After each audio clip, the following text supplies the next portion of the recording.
Hey there everyone, welcome to Technisha. In this video, I will show you how to create a waterfall chart in Excel and when you should use it. So let's get to it.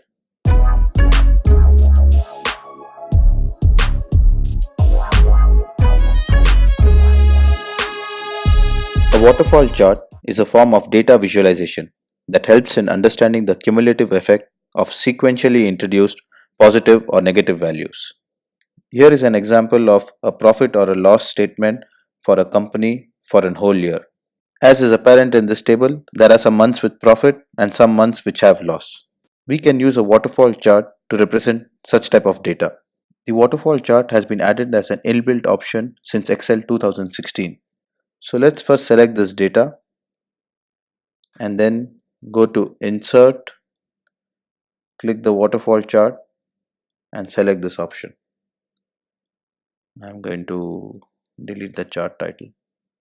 There you go. The complete snapshot of the year is shown in this waterfall chart, with the blue columns representing the increase and the orange columns representing the decrease.